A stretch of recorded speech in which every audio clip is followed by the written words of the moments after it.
Let me very quickly introduce what mandatory inclusionary housing is, okay? Right now, the city does not have a policy in place for when we rezone areas and add significant density, okay? Our vacancy rate in the city is 3.45%. That means 34 out of every 1,000 apartments are vacant at a given time. We are in a housing crunch and we need housing, okay? We need to supply housing and that will take the pressure off the market. To do that, we need to go up because we can't go out. We're constrained, okay? We have an island, we have 2 islands, okay? We have limited supply and land is extraordinarily expensive in New York, okay? So that's our overall context. So let me just say. Question with MIH. Okay. I think it's clear. I think it's important to make the caveat that nothing will be built under MIH in the beginning of the rezone because East New York, Cypress Hills, and Brownsville as a whole, our market cannot support MIH. So I think it's important to remember that when you're explaining it to the rest of the community. Sure, okay.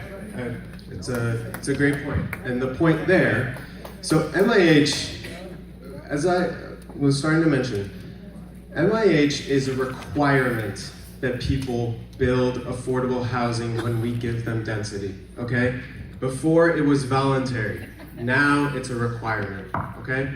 So when, I'm sorry, what's your name? Kayla Rivera. Kayla, okay, so when Kayla is saying that markets can't necessarily support MIH, it means that market rate development, that rents aren't high enough to be able to pay for the debt that that the building needs to be built and to pay for the operating expenses so you don't encounter deferred maintenance and ruined roofs and issues, okay, housing issues.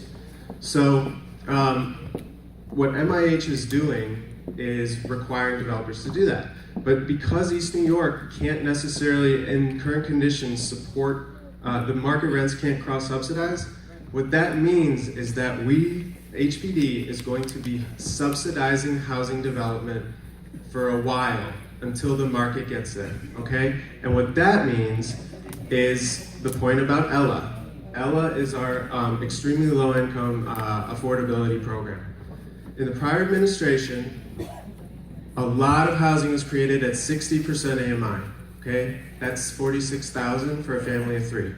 And that's because of federal rules and regulations through what's called the low-income housing tax credit. What we've done is broken up those clusters and put more money in for 50% AMI, 40% AMI, and down to 30% AMI. That's about 23,000 for a family of 3, okay? That's a huge shift, okay? And that's what we're committed to doing in East New York. About half of the about half of the units that we expect to be built will be built with term sheet subsidy, which is ELA. The remaining, I said 10% at 40, 10% at 10% at 30, 10% at 40, 10% at 50. The remaining at 60. We're creating more housing opportunities for people at lower incomes, and that's what ELA is, and that's what we plan on doing. Next question. Yes, good evening, everyone. My name is Naomi Chappelle from Lindsay Park.